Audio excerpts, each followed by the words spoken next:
छेड़ा, मतलब अगर किसी लड़की को गलत निगाह से देखा, गलत निगाह से उसके साथ बदतमीजी की, छेड़ा, तो आगे चौराहे पे यमराज है, तभी तो खौफ पैदा होगा। बच्चियों का घर से निकलना मुश्किल था, बच्चियां स्कूल नहीं जा सकती थी, बच्चियां नौकरी नहीं हो सकती थी, बच्चियों का कहीं भी कोई एक्सपोजर ही नहीं था। इसी के उत्तर प्रदेश राज्य महिला आयोग की अध्यक्षा बबीता चौहान जी हमारे साथ हैं। आज आपने एक विशेष बैठक बुलाई है, क्या कुछ विषय था उस बैठक में? नहीं, विशेष बैठक तो नहीं है, ये हमारी मंथली बैठक है जो महीने में एक बार होती है, जिसमें हमारी सभी माननीय सदस्य, हमारी माननीय उपाध्यक्ष यहाँ होती हैं और हम फिर जो हमारा पीछे काम हुआ है उसकी समीक्षा करते हैं, जो हमारे आगे आने वाले काम हैं उनकी योजनाएं बनाते हैं। तो आज इसी के तहत आज हमने कौशल विकास विभाग से बुलाया, क्योंकि जब बैठक होती है तो हम किसी न किसी से अपने संबंधित विभाग को यहाँ जरूर इन्वाइट करते हैं। उसका रीज़न है कि जिस विभाग से बुलाते हैं, क्योंकि हमारा काम भी यही है कि हम महिलाओं को सशक्त कैसे कर सकते हैं। और उत्तर प्रदेश सरकार, अगर माननीय मुख्यमंत्री जी की बात करूं तो इस वक्त बहुत फोकस है उनका महिला सशक्तिकरण की तरफ। तो निश्चित रूप से हम चाहेंगे कि जो उनकी योजना है उनका सभी महिलाओं को लाभ मिले और एक कदम और सशक्तिकरण की तरफ। हालांकि अब तो प्रूफ देने की ज़रूरत नहीं है सशक्तिकरण के लिए, बहुत अच्छा सशक्तिकरण इस वक्त हो रहा है महिलाओं का, और महिलाएं भी तैयार हैं मुख्य धारा में अपने आप को जोड़ने के लिए। तो यही सब आज बैठक थी। ठीक है, मुख्यमंत्री योगी आदित्यनाथ बोलते हैं अगर किसी बेटी को किसी शोहदे ने छेड़ा तो अगले चौराहे पर यमराज खड़े होंगे, इसको आप कितना उचित मानते हैं? बिल्कुल उचित है, इसमें दिक्कत क्या है?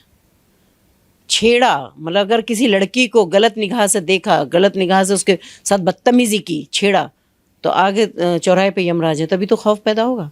नहीं तो अभी तो देखा था आपने कि बच्चियों का स्कूल, पिछली सरकारों में बच्चियों का घर से निकलना मुश्किल था, बच्चियां स्कूल नहीं जा सकती थी, बच्चियां नौकरी नहीं हो सकती थी, बच्चियों का कहीं भी कोई एक्सपोजर ही नहीं था। इसी के कारण इतनी मृत्यु होती थी गर्भ के अंदर ही, जो टेस्ट चलते थे, जो इन्हीं लोगों की वजह से सारे अनऑथराइज टेस्ट होते थे, भ्रूण हत्या कर दी जाती थी बच्चियों को होते हुए। और आज मैं गर्व से कह सकती हूँ कि जब इतने स्ट्रॉन्ग डिसीजन हो रहे हैं तो आज बच्चियाँ बच भी रही हैं, बच्चियाँ पढ़ भी रही हैं और बच्चियाँ बढ़ भी रही हैं। और इसके लिए कहना चाहूँगी कि प्रत्यक्ष को प्रमाण की ज़रूरत नहीं कि आज महिलाएँ हैं, बच्चियाँ हैं जो आज आपके सामने वर्ल्ड कप जीत के लेके आई हैं। उसके लिए बहुत सारी बधाई। और आपकी बात को अगर हम मान लें कि चीज़ें बदली हैं, सरकार तो वो भी थी जो पहले थी और सरकार ये भी है, तो क्या फ़र्क है? क्यों ऐसा था तब और क्यों ऐसा हुआ है अब? ये तो मुझे लगता है कि इसकी समीक्षा तो आप भी करते होंगे, क्योंकि पहली सरकार में भी आपने कवर जरूर किया होगा। आप मीडिया से हैं, मुझे लगता है जितनी बारीकियों से आप जानते हैं इतना शायद कोई नहीं जानता होगा कि पिछली और अब की सरकारों में क्या फ़र्क है। पिछली में महिलाओं का जितना शोषण हो सकता था, महिलाओं को जितना पीछे धकेला जा सकता था, महिलाओं के साथ जो भी अत्याचार हो सकते थे वो होते थे। इस वाली सरकार ने काम किया है कि हम महिलाओं, क्योंकि ये लोग भूल गए थे पहले कि महिलाएं देश की आधी आबादी हैं, और महिला प्रदेश हो या देश हो जब तक सशक्त हो ही नहीं सकता जब तक महिलाओं को मुख्य धारा में से नहीं जोड़ा जाएगा। और आज हमारे माननीय प्रधानमंत्री जी ने मिशन शक्ति प्रोग्राम एक लॉन्च किया था, अभी आपको पता होगा उसमें नवदुर्गाओं में, जो 5.0 का है, पिछले 4 सालों से लगातार चला रहा है।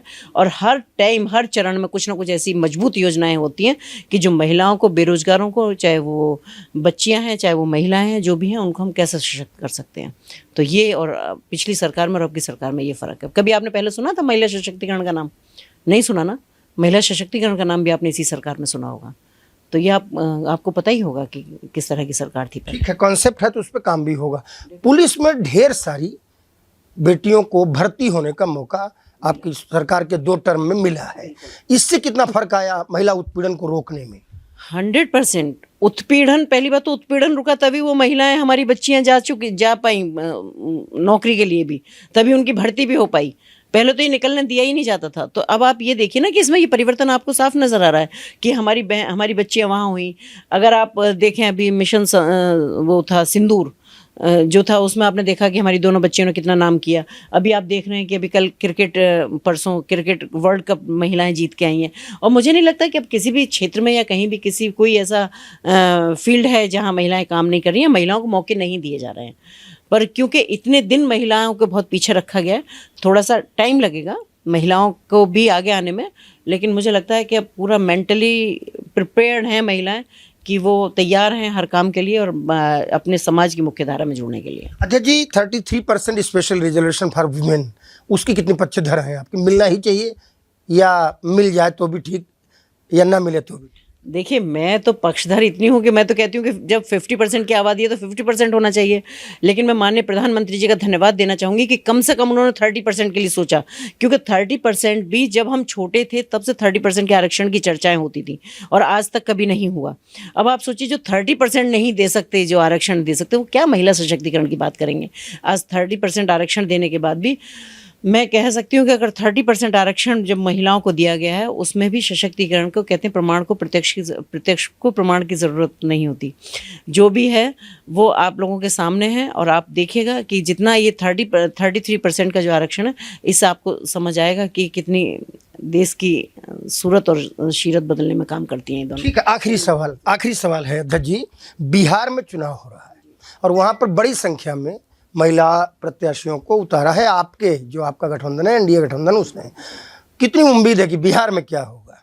बहुत जोर लगा रहे हैं तेजस्वी भी, उनके पिताजी लालू भी। अब ठीक है, विपक्ष है, सबका काम है, जब चुनाव होता है तो सभी जोर लगाते हैं, लेकिन हम अच्छे से बहुत अच्छी सरकार बना रहे हैं। हमारी सारी महिलाएं भी विजयी होंगी और वहाँ हमारी एनडीए की सरकार बन। मैथिली भी जीतेंगे?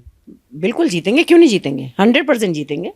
और क्योंकि काम बोलता है, ऐसा नहीं है। क्योंकि बिहार की अगर बात की जाए तो बिहार और उत्तर प्रदेश की बात की जाए, जो पहले के टाइम में थी, जब वहाँ सरकार तेजस्वी यादव के पिताजी ने चलाई हैं या माता जी ने चलाई हैं, और यहाँ हमारे और जो सपा और बसपा की सरकारें चली हैं, तो क्या सब नहीं जानते हैं, क्या सबने नहीं देखा है कि बिहार के नाम लेने से भी लोगों को ये लगता था कि बिहार का कैसे पता है कि हम बिहार के हैं, और आज बिहार का नाम लेने में भी लोगों को गर्व फील करते हैं कि भाई हम बिहार के हैं। तो इतना परिवर्तन ये बहुत है। उत्तर प्रदेश महिला आयोग की अध्यक्ष बबीता चौहान जी, हमने उनसे सवाल जो किए वो भी आपने सुने और उनका जवाब भी आपके सामने है। अब आप तय कर लो सही क्या गलत क्या, क्योंकि लोकतंत्र में आप ही जनार्दन हो, अब जनता हो ना। नमस्कार।